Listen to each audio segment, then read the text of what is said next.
Nick Kyrgios a tranché, le GOAT, c'est Roger Federer, Novak Djokovic en grande difficulté la nuit dernière contre Tiafoe, un match absolument épique entre ce même Kyrgios et Humbert. On va avoir beaucoup de choses à commenter dans ce nouveau numéro de votre digest australien. Installez-vous confortablement, mettez-vous un petit café en backup. Vous connaissez la formule désormais, c'est le 8e, 9e numéro. On perd pas plus de temps, on attaque tout de suite avec le côté réseau. C'est l'article qui a fait beaucoup réagir la sphère tennis ces dernières heures. Nick Kyrgios a tranché, le GOAT, ce n'est pas Rafael Nadal, ce n'est pas Novak Djokovic, ce n'est pas Björn Borg, John McEnroe ou qui sais-je, Rod Laver, c'est Roger Federer. Le titre, Federer est le plus grand de tous les temps. On va lire cet article ensemble, je vais vous le traduire tout simplement. On va commencer par ce qui est en jaune. À mon sens, je crois que Roger est le GOAT.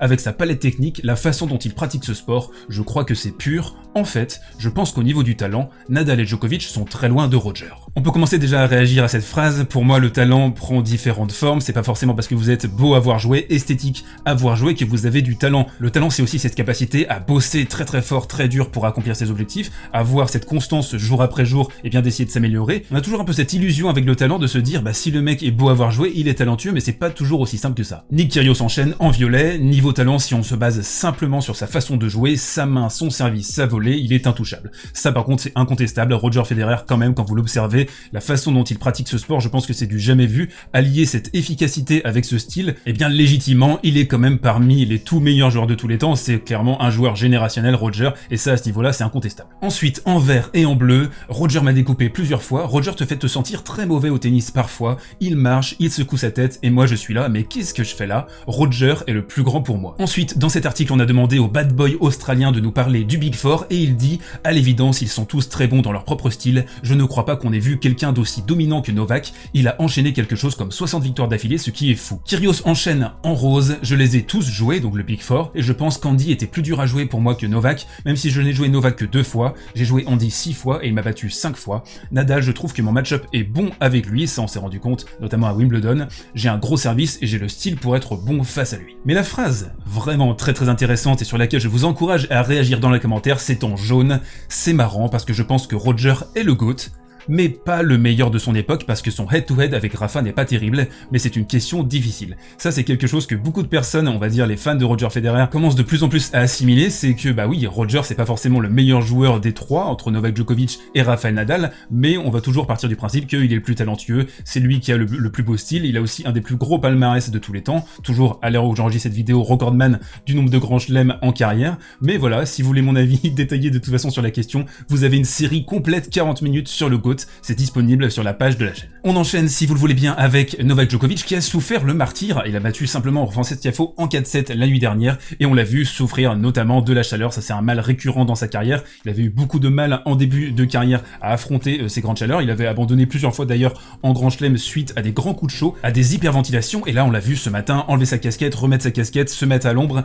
mais il était prisonnier de cette température de 30-32 degrés pendant l'après-midi et ensuite petit à petit dans le 3e et dans le 4e set, l'ombre a commencé à faire son apparition sur le court et c'est allé mieux pour Novak, mais il a eu beaucoup de mal en début de match à faire face à ça. Bon, ça c'était le point météo, mais plus intéressant, la tactique qu'a mis en place Tiafoe pour essayer de déstabiliser Djokovic est très intéressante et j'espère que d'autres joueurs vont s'en inspirer. Alors ce qu'on a vu déjà, c'est que Tiafoe a pris tous les risques dans son jeu, bon après c'est son style, il a essayé de multiplier les montées, on est à 39 montées au total sur ce match, ça fait 10 en moyenne par set, c'est très bien et on l'a vu essayer d'être le plus agressif possible, on le sait désormais, 20% d'accélération de la surface cette année, donc il faut prendre les initiatives, c'est celui d'ailleurs qui prend le plus d'initiatives qui a tendance à remporter les points. Ici on a une agression dans la diagonale avec son revers, il monte immédiatement et il finit par déposer une volée de l'autre côté. C'est un schéma qui a beaucoup fonctionné pour Frances ce matin et je pense que c'est aussi une manière de déstabiliser Novak, de lui rentrer dedans. On sait que c'est un physique un peu fragile et qui a du mal avec ses gabarits qui essayent de l'agresser en permanence, Stan Wawrinka notamment, et Tiafoe a parfaitement fait ça ce matin. Un autre point important à mon sens dans cette opposition, c'est la créativité de Tiafoe qui a essayé de mixer, de varier. Là on voit Novak Djokovic qui est prêt à parer toutes éventualités. On est au tie-break du 2e set, on est vraiment sur un point important. Tiafoe qui peut se procurer 3 balles de set, il faut pas rater ce point. Et là il arrive à nous dégoter une superbe amortie court croisée qui va clouer Novak Djokovic, qui va être incapable de la toucher. Et ça montre aussi à quel point Tiafoe a été lucide, conquérant, il a essayé de mixer, il a vraiment proposé le tennis parfait pour essayer de déranger Novak Djokovic, qui en plus était dans un jour moyen. Ce jour moyen s'est exprimé de 3 façons, on va les développer ensemble si vous le voulez bien. Le premier, c'est au retour, je trouve que ça a été très faible de la part de Djokovic ce matin. Donc on a eu un nombre incalculable d'ace côté égalité extérieure, avec un Novak qui ne savait plus trop où se mettre. Le lancer de Tiafoe était particulièrement difficile à lire, toujours tout droit, très rectiligne. Il a touché toutes les zones, mais il a surtout martyrisé Djokovic qui avait tendance un petit peu à se jeter côté gauche. Il lui a mis des aces extérieurs à tour de bras.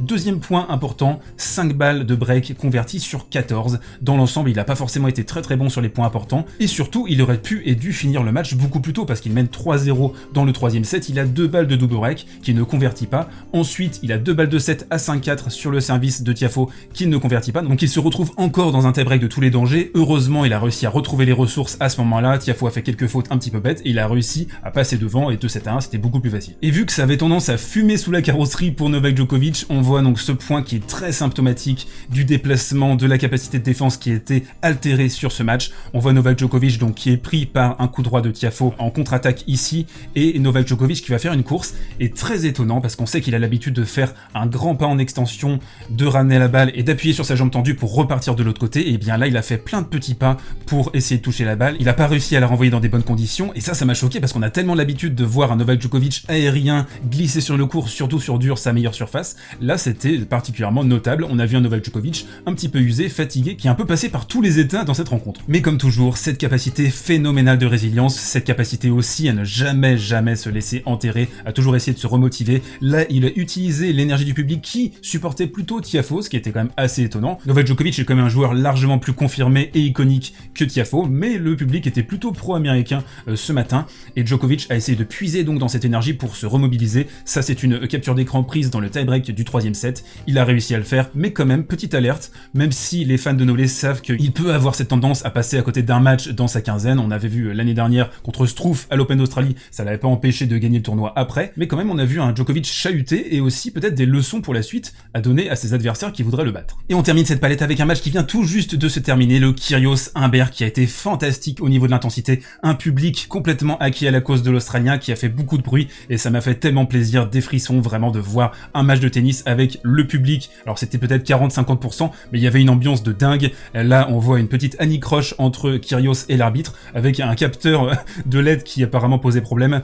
L'Australien a sauvé 2 balles de match dans le quatrième set. Humbert servait pour la rencontre mais c'était extrêmement difficile de finir dans ces conditions. On a revu des petites ambiances à la Coupe Davis et aussi forcément des images, des sensations qui nous rappellent le tennis de 2019, un tennis qui nous manque beaucoup parce que le public a tellement une importance capitale dans ce sport. L'aspect mental en tennis, c'est fondamental. Bravo à Nick Kyrgios qui a réussi à s'en sortir, qui a gagné en 5 manches et qui affrontera Dominic Thiem au 3e tour. Mais vous croyez pas qu'on allait se quitter comme ça? Les recommandations du jour, bien sûr, et on a quelques matchs intéressants la nuit prochaine. Alors je vais vous recommander, j'avais oublié la dernière fois, le Carlos Alcaraz contre Michael Ymer, l'Espagnol qui est la future pépite du tennis mondial, 17 ans, qui a passé son premier tour en Grand Chelem pour son premier match, et là il aura l'occasion, en plus contre un Michael Ymer à mon avis prenable, d'aller atteindre le 3e tour. On a également un très beau pour moi, Casper Ruud de Tommy Paul. J'adore la nonchalance de Tommy Paul, cette façon de rediriger un petit peu les points, un petit peu un style d'ailleurs à la Kyrgios, vraiment très relax sur un court de tennis, et tout l'inverse en face, Casper Ruud toujours dans l'intensité, une énorme patate en coup droit, et forcément un match qui risque de faire des étincelles, mais moins à mon sens que le Alex de Minaur Cuevas à 9h du matin demain sur la Margaret Court Arena. Cuevas toujours un peu fou, qui peut nous sortir des trucs de dingue, Alex de Minaur qui court dans tous les sens, le marsupial australien, dans une ambiance, on peut l'imaginer, encore très chaude à supporter les joueurs australiens. Le public a peut-être cette tendance à être clairsemé quand ce n'est pas un Australien qui joue, mais là c'est sûr qu'on aura du spectacle et de l'ambiance. Voilà, dites-moi ce que vous en pensez dans les commentaires. Si vous aimez la formule, abonnez-vous, mettez un pouce, partagez le kiff autour de vous. On se retrouve demain pour un nouvel Australian Digest. Portez-vous bien et prenez soin de vous.